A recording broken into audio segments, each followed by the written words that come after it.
frequently women are met with a message from their doctor like, you're too young to be going through perimenopause, or this is just aging, suck it up, just you're going to have to get through this. And I think a lot of women take that on as there's something wrong with me. I shouldn't have brought it up. Oh, how foolish of me. Why did I bring it up? I'm too young. I'm only 41. Why did I think I could talk to my doctor about this? When the truth is most doctors are undereducated, under-resourced around this topic of perimenopause and menopause.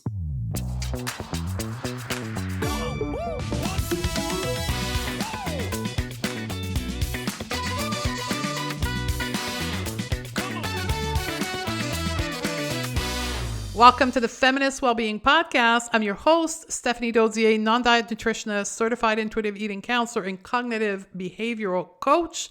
And I've earned a PhD in diet culture. And at the age of 40, after graduating from a 25-year dieting career, I said no more. And I'm here today to guide you on how to feel damn good by reshaping your mind instead of your body.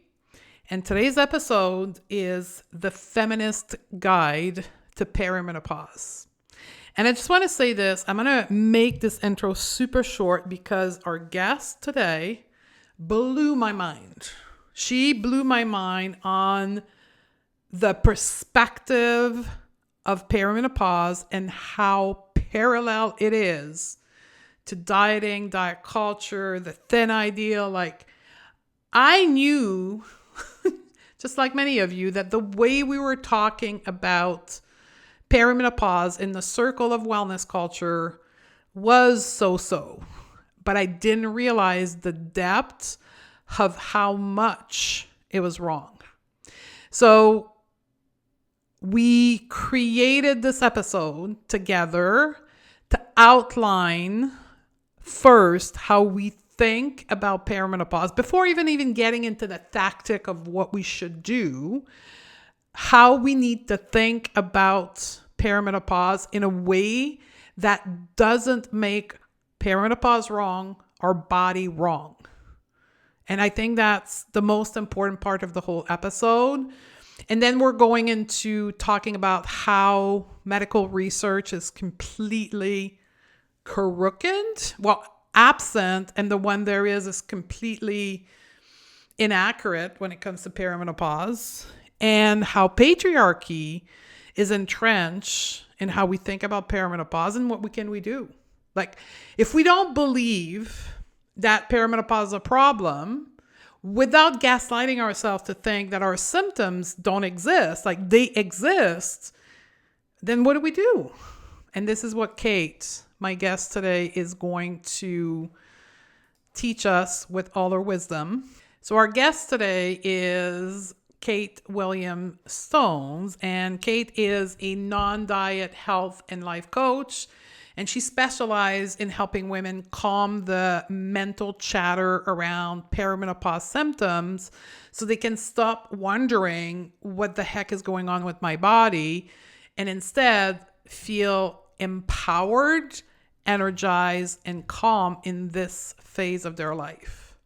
Kate is a graduate from the non-diet coaching certification. She came to me to take her approach to perimenopause through the lens of the non-diet approach. And today that's where she teaches from.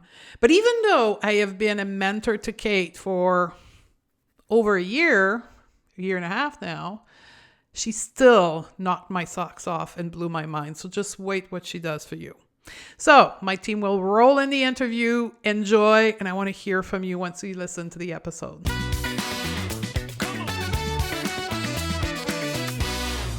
Welcome to the podcast, Kate. Thank you, Stephanie. I'm so excited to get this episode on record because we've never talked about perimenopause in that way. So I'm going to launch you on this question. Kate, what is wrong with the current approach to perimenopause? Such a good question. I know. So deep. There are so many things wrong with the current approach to perimenopause. But I think for the people who listen to your podcast, the easiest way to describe this is to relate it to diet culture. And so the current narrative, if you think of the diet culture narrative, is your body is wrong, it needs to be smaller. The current perimenopause wellness narrative is your body is broken because you're in perimenopause. So your hormones need to be fixed, or you need to strive for hormone balance. Oh, the darn word balance. Yes, exactly. And hormone balance is actually physically impossible in perimenopause because perimenopause is this state of roller coaster hormones. Like, it is that your hormones are constantly fluctuating and changing in this second puberty. And so there's no amount of healthy habits, supplements, specific ways of eating that are going to balance your hormones. And by the way, female hormones change every day, right? So we're really striving for this goal that doesn't make any sense for women. And it keeps us in this constant belief of, I'm wrong, my body is wrong, my body is a project that needs to be fixed, and I need to put in a lot of hard work to achieve this state of hormone balance. So I just want to be clear for anybody listening to this, because that's just like when I talk about weight, Mm-hmm. this is a counterculture message. What you're saying is it's supposed to be an imbalanced state of hormone when perimenopause. Like that's the purpose of perimenopause. Yeah. So just like in your first puberty, when you were a teenager, right, your Okay. hormones changed and it showed up physically in your body, right? And emotionally, right? When Oh we my were God. like, Right. And like a total transformation in identity, right? Like you went from being a little kid to a teenager, young adult, like a total transformation. And so if you think of that as a frame of reference, perimenopause is very similar in that estrogen, progesterone, testosterone, like those levels are changing. It shows up in the body in physical symptoms, hot flashes, night sweats, change in body composition, all sorts of symptoms. And then at the end of perimenopause, when you're in full menopause, which is defined as no period for a year, then you're postmenopausal and you hit this kind of like plateau or flattening with hormones. So, yes, it's a hormonal roller coaster. If you live long enough, you will go through it as a woman. And we've been taught to like fear it, be scared of it, that it's a horrible thing that's going to happen. You should be ashamed about it. You shouldn't talk about it. And it's a secret, shameful problem to be fixed. the analogy is amazing, by the way. Like this is very clear into people's brain. Before we even go to solution, like why is that state of affair when it comes to perimenopause? Like, why are we in that situation where we don't understand perimenopause? We don't deal, quote unquote, with it properly. Like, why is this happening? Why are we such a confusing state with perimenopause?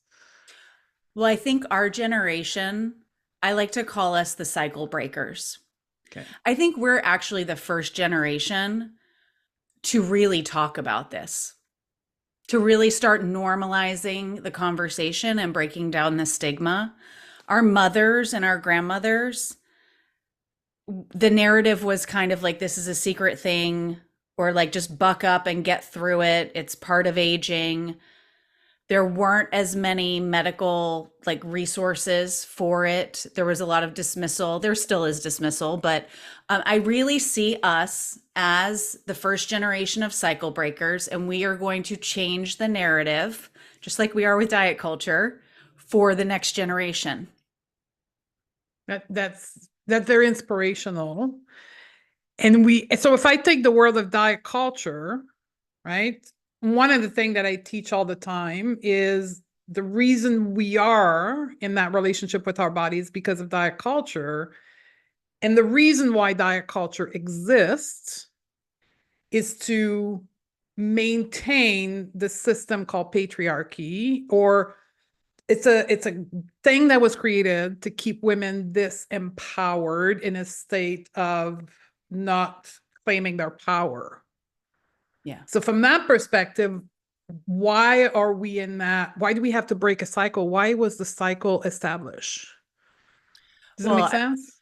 yeah, it does make sense. I mean, I think the patriarchy thought Mm, process shows up in all of this, right? If we can add additional shame to women's bodies, right, mm, it keeps them disempowered, right? If a older female body is less valuable, ageism. right? It continues the patriarchal system. And is it true also? And this is something that always like something always felt wrong for me. Going to a gynecologist. This is me 15 years old, right? Going to because back then we all went to our gynecologist. I don't know why we don't anymore, but we used to go back then. Um, and it was a man. And I always thought something was wrong with that picture because like he has no uterus. He has no idea what like having a period sound like, less alone giving birth. Why is this a man? Why a man gynecologist? And I know back then it's likely because women couldn't go in studying, but like, Right. how does that play into the whole mix?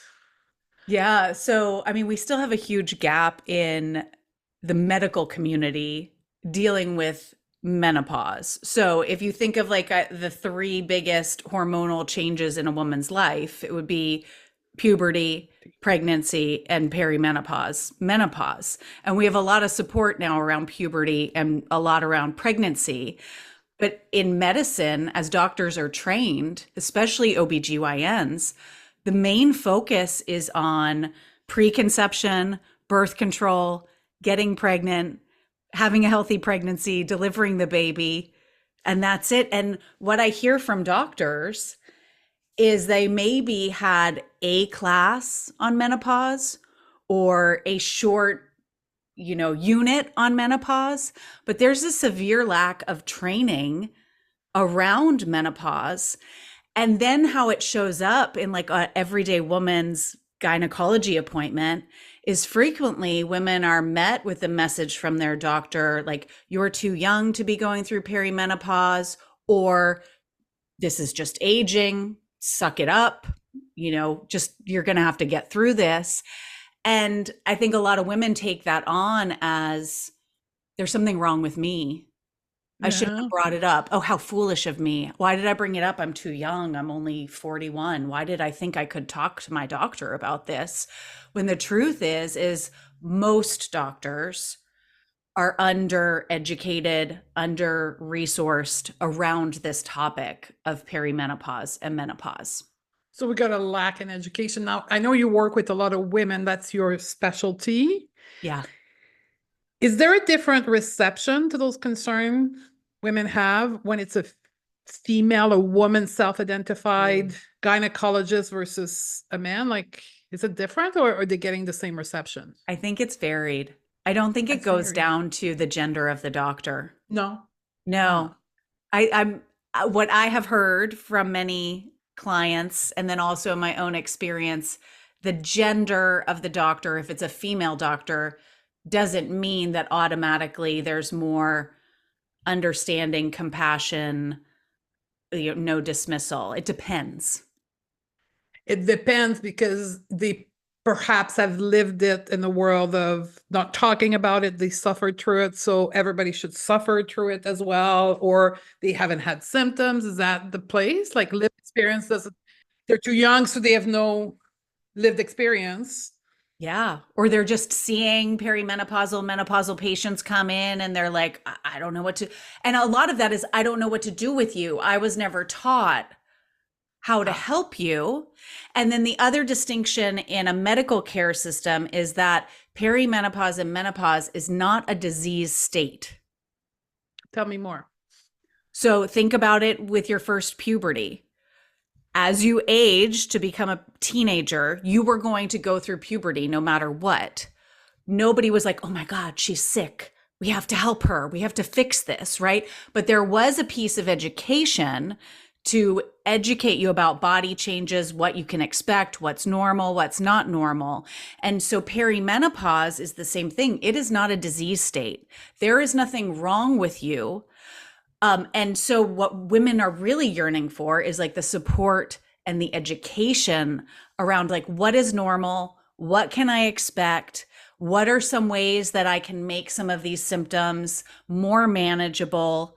But what I hear a lot from women is a real like alarm of what is normal and what is not normal. Like I'm forgetting things all the time. Is this brain fog from perimenopause or do I have dementia? Or a brain tumor, right? Like there's such an alarm to these symptoms that's going on. Or like I hear from women, like I'm 45 years old and I just realized I didn't have a period last month. Is something wrong? I'm like, well, no, you're 45. It would make sense if you skip a period. That's good information to be collecting. And so we need, as women, greater education about our bodies.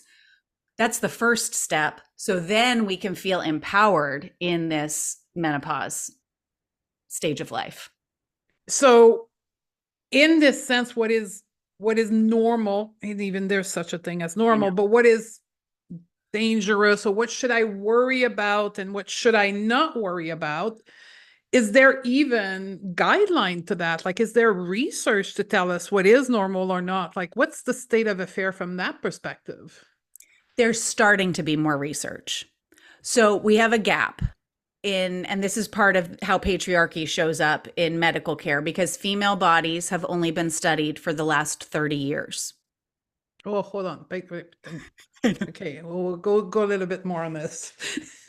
So we only have 30 years of medical research on female bodies. Because if you're doing a controlled study, you cannot control a female 28-day hormonal cycle, where a man's hormonal cycle is a 24-hour hormonal cycle. So that's the same every 24 hours. That's a lot easier to study. So the female body was just excluded from most medical studies until recently. So we have a gap in medical research, and then even more specifically, perimenopause, menopause medical research. Because we didn't acknowledge it? Or because the study don't go as far as like, because 30 years about the cycle of a normal menstruating woman. So we haven't had enough time to study perimenopause and menopause for those long-term study? No, I think it was more like a lack of funding, a lack of interest, a lack of education. You know, there's a lot of money in pregnancy and helping people conceive, fertility, all of that, that has just been the focus of an OBGYN training in medical school. And this was kind of like an afterthought. And so we're catching up.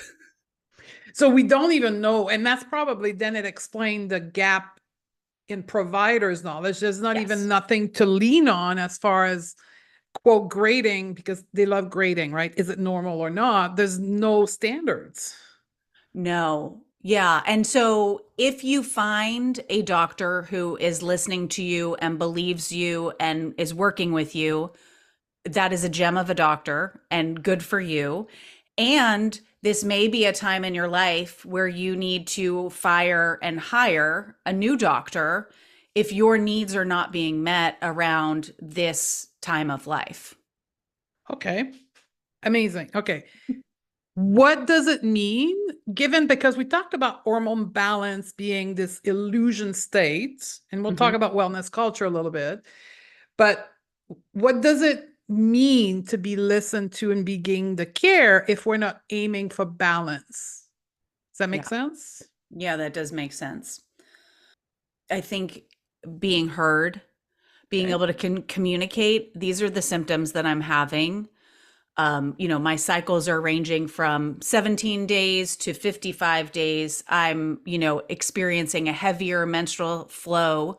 I'm soaking through a pad, like being able to specifically communicate your symptoms and then being met with solutions there may not be something to fix everything, right? There's no magic Yes. pill, but there are doctors who are specially trained in hormones and hormone replacement therapy. And there are also some non hormonal drugs that can help with some of the hot flashes and night sweat symptoms that are going on. So there are other things out there. Like one example I have personally is I actually had a health at every size doctor who I really liked. I worked really well with her. And then I said, so, I'm having these changes in my cycle and I'm curious about hormone replacement therapy and when that would be something for us to talk about. And she was like, oh, you mean birth control pills? And I'm like, no, I don't mean birth control pills. And so just that question made me realize while she was an amazing health at every size doctor, for my specific questions around hormones, she may not be the right primary care physician for me right now. Got it. Because she has a gap in knowledge. Gap in knowledge, right? So now I actually switched to a different doctor who is not a Hayes doctor, but is more nuanced around this conversation. And And has I, a broader range of solution. yeah, and I just communicated with her like, hey, we're just going to keep weight loss as a goal off the table in my health decisions. And let's talk about other things. And if you're okay with that, let's work together. Out of curiosity, when you put up that boundary, what did she say? Or he said, she? She was okay with it. She was willing to work with it. Her request was to take a weight annually and she could keep that away from me just to have and I was like, I can do that. I honestly have had a couple issues with the nurses there, Yeah. like in pushing weight. And I just last appointment, I just weighed backwards on the scale. And I just said, today's not a day for me to know my weight and you can just take it. But we have to acknowledge also you've done a lot of a lot of work on body acceptance. So you have a greater resilience to have those conversations and being exposed to that. Yes. And I've had that conversation multiple times in medical practices. So it's not brand new to me. Yes. To acknowledge that. The state of affair in the medical system around perimenopause is very clear. Like we don't have research, not much solution, the gap in knowledge in physician. Is this why wellness culture is grabbing on to perimenopause as here's the solution because the system doesn't have the solution and here's what the solution is? Yeah. So you and I, in our training together, you're always talking about the pendulum swing. Yeah. I see a pendulum swing here. Okay. So when people are encountering in a traditional medical system that dismissal of you're too young or, it's getting all in your head. Yeah, it's all in your head. Get over it. Women are going home looking for further support and resources, and the pendulum swings the other way into wellness culture, hormone balancing, expensive supplements, extensive morning routines, how to control your cortisol. You're going to have cortisol face. That's the latest trend. Cortisol face. That's a round face like mine, I'm assuming, right? Yeah, that's what it is. Yeah. Yeah. Somehow your hormone levels show up in how your face looks. And I haven't explored what the protocol is to get rid of it, but yeah. And there's also, I want to mention, because I made this mistake, there's a lot of non-evidence based at-home hormone testing going on. Oh, please tell us. Yeah, so there's urine and saliva hormone tests that you can do with practitioners at home.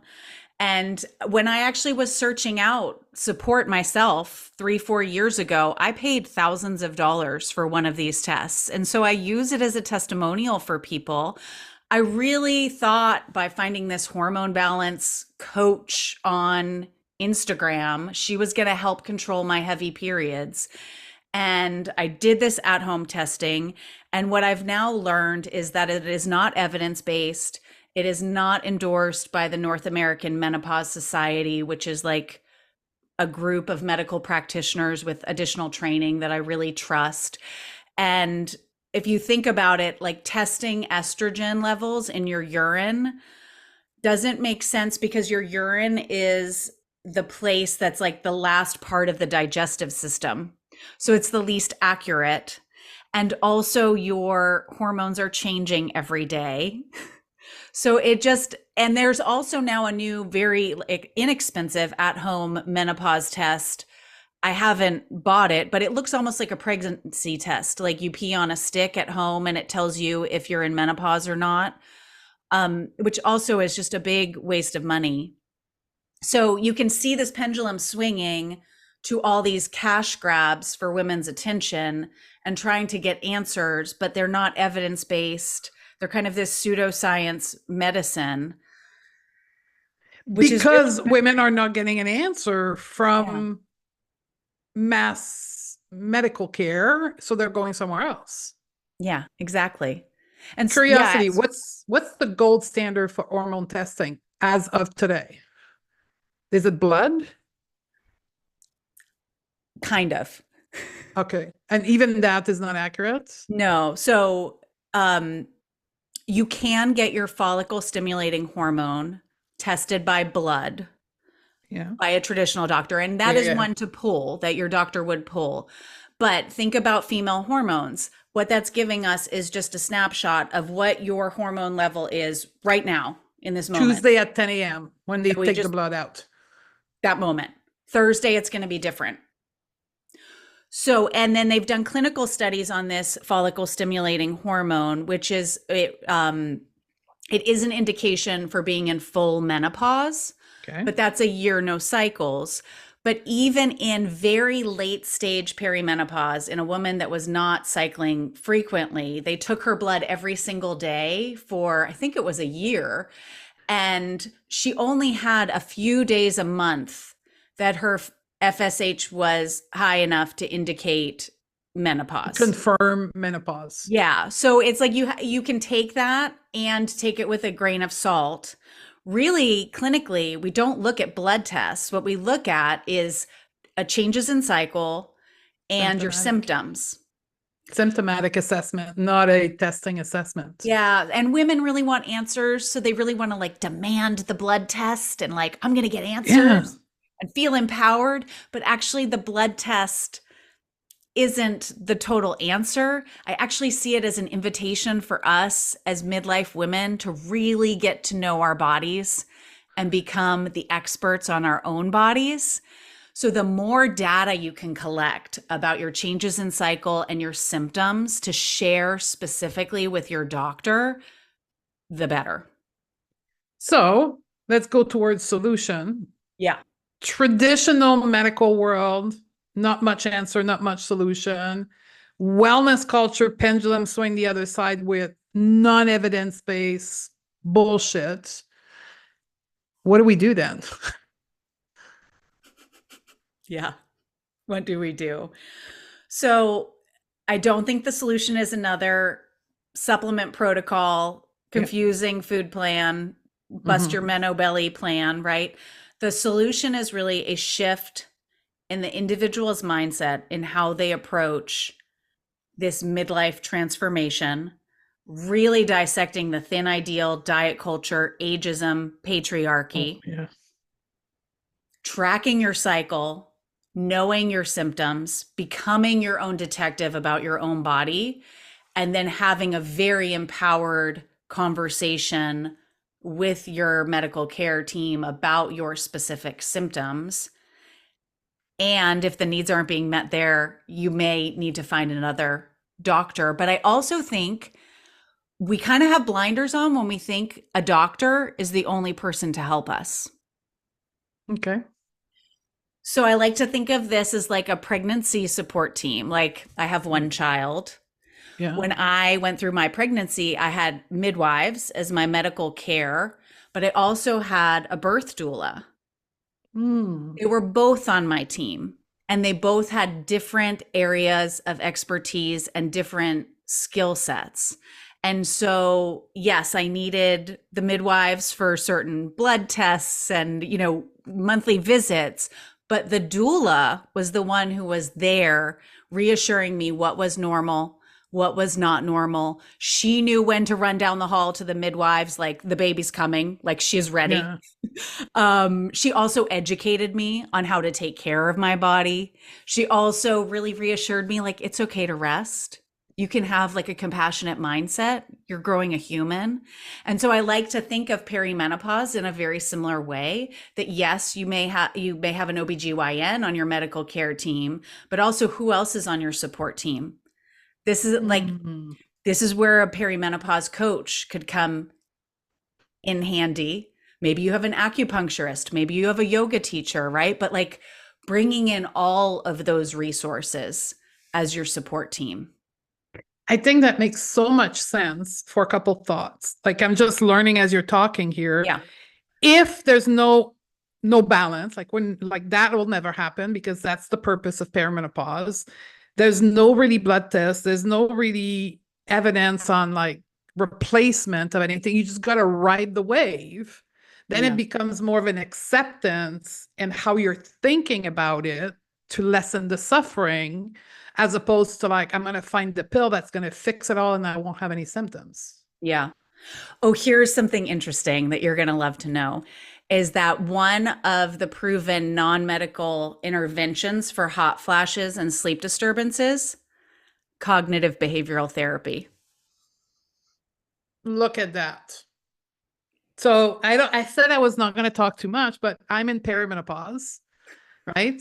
And I have sleep disturbance and I have hot flashes only at night. And one of the thoughts, it's very interesting you should say that. I'm like, this is what it is. I'm not going to get rid of it until I'm in full menopause. And I'm only 49. So that may be a few years. So how do we ride this, like not sleeping at night?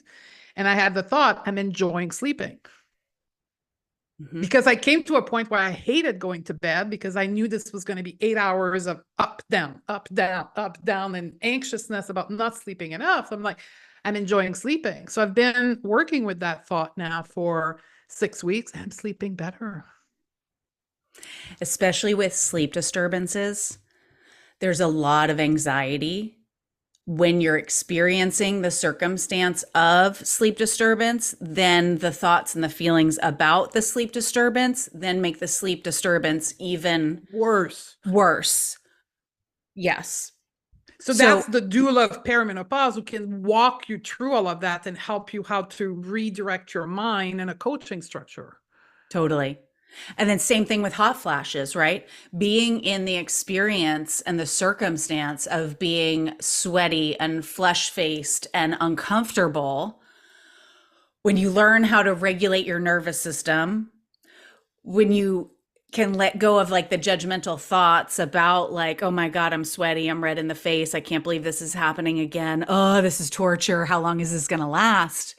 When you can learn to identify those thoughts and then also be with the thoughts and the body while you ride the wave, you literally ride a wave of a hot flash. Yeah.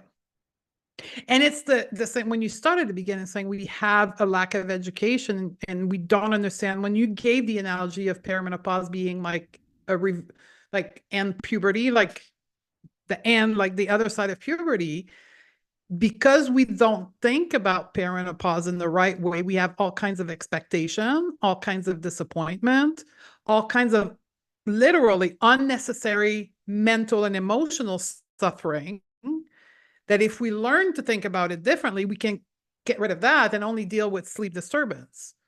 Is that Yeah. correct? Yeah, well, I think it's a really tender spot where we come up against all of these systems of oppression, right? Like a thin ideal with a changing body, ageism with graying hair and wrinkles, the patriarchal misogyny, like with being a older woman in the workplace. Like it just is a really tender spot when you're coming up against all of those identities. And so to be able to take a pause and look at all of that and realize, oh, the reason I might be feeling kind of screwed up in my mind is not because anything is actually wrong with me, but because of all these societal systems that are telling me I'm not as worthy or not as good anymore. And when you can take that apart, then yeah, then you're like, oh, I just wake up at 3 a.m. Yeah. What am I going to? Let's talk about weight gain. I don't Yeah. want to leave this off the table. um, many women have body changes. I don't even know if it's weight gain, but body changes. Tell me more about this. Is it normal? Is it expected? Yeah. So I like to say body changes, and that can show up in many different ways for different Okay. women. So it can be weight gain, but it also can be a change in body composition. Like they're clinically, they see an increase in body fat, but it also can be like a redistribution of your body. Maybe the scale hasn't changed, but like you have a wider waist or bigger boobs or lower boobs or whatever. Mhm. Things change, body Yes. changes. We don't know why it happens, but it does happen. There are a few theories out there that I think are helpful, so I keep tabs on them. One is that a little bit extra weight is helpful for our bone health. Oh.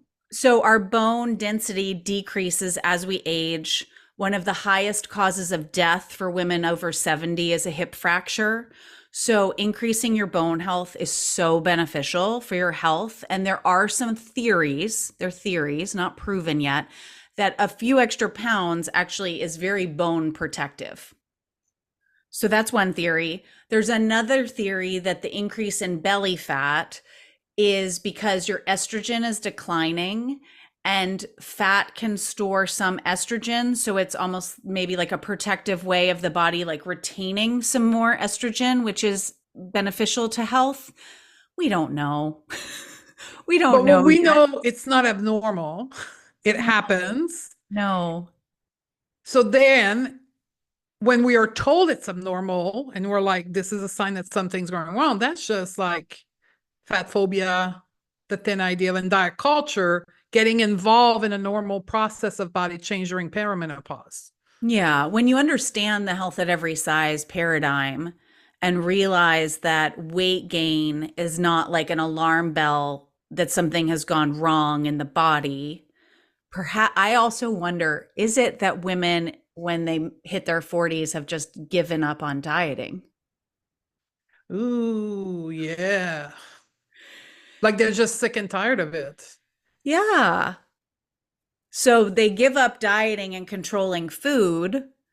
There might be a weight gain, but they also don't have the like drive to pursue weight loss like they did in their 20s and 30s. Could that be part of it?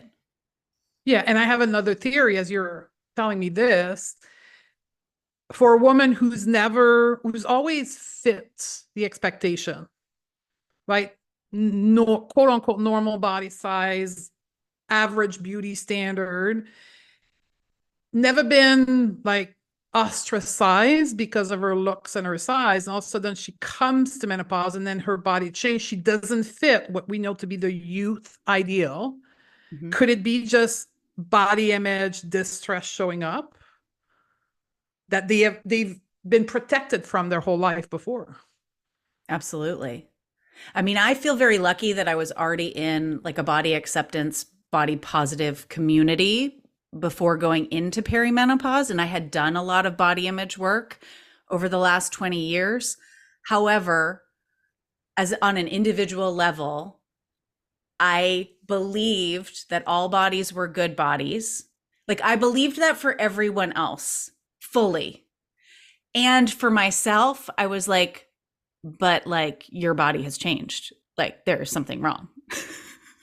So I Yeah. was like so accepting of every body type, but then on a cellular, like individual level, there was such anxiety of like not feeling right or good. And so that was where I had to unpack my own internalized fat phobia, realizing that you can't really believe all bodies are good bodies, but then be looking at your own body going, yeah, but I wish I could still fit into those old jeans. Like that would And be it's better. broadened body image to say it's not maybe just size, it's the gray hair and it's the Yeah. wrinkle, right? And it's the looking tired because you're aging. Like body image is not just weight. So you Yeah. can have a lot of distress from just aging look and what Totally. it means about you.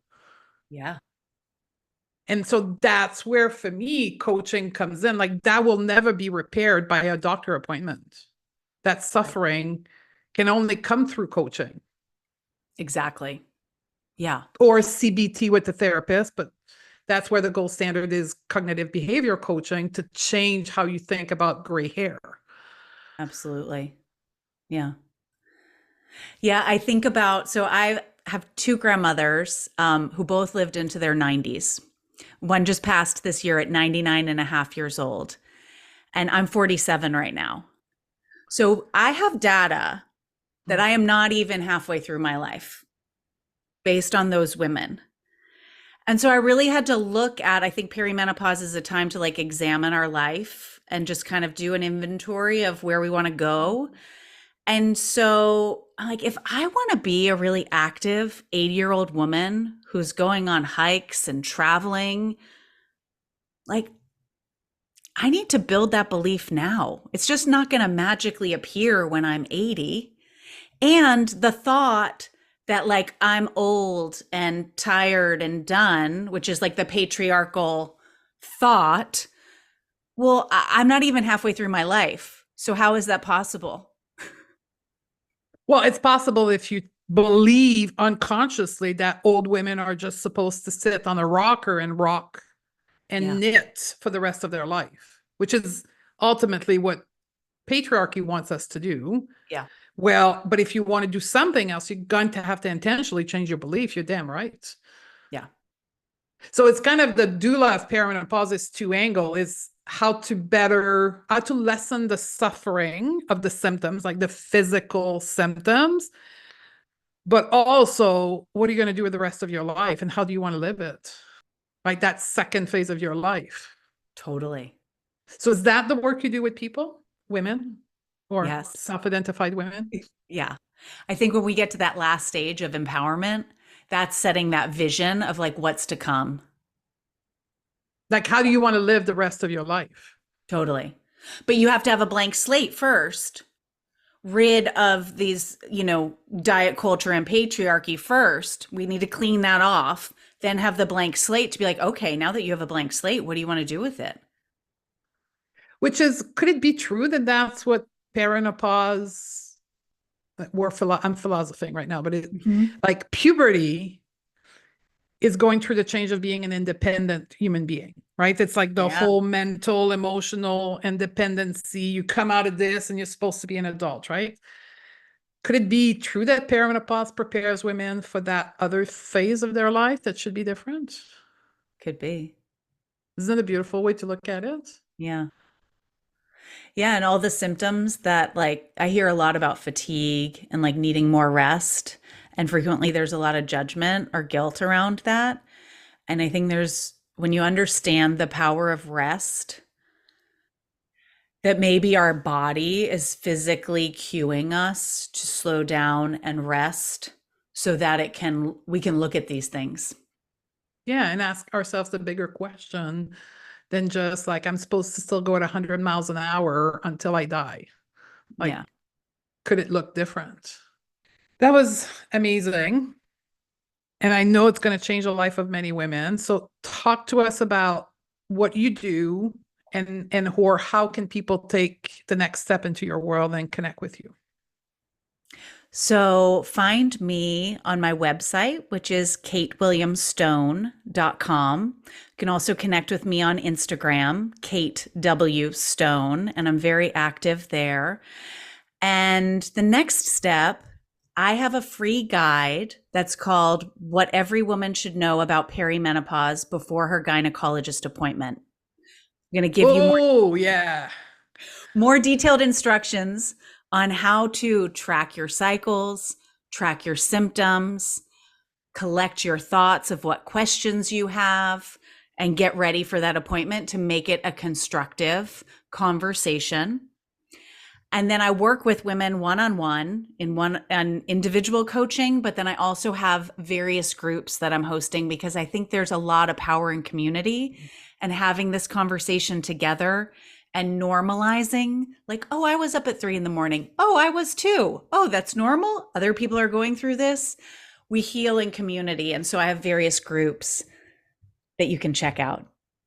Perfect. So we're going to put that in the show note or people can find you on Instagram. It was a pleasure having this conversation, and I know it's going to be extremely powerful for many women. So thank you, Kate. Thanks, Stephanie.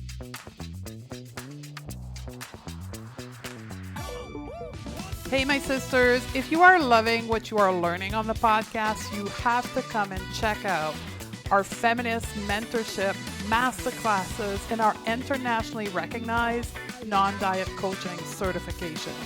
On our website at www.stephaniedozier.com/shop. This is where you can get the individual coaching and the support to take the concept taught on the podcast to the next level. Embrace our well-being in a way that will expand our collective freedom and power. Come and join myself and other women to learn how to reshape your mind, not your body. I'll see you there.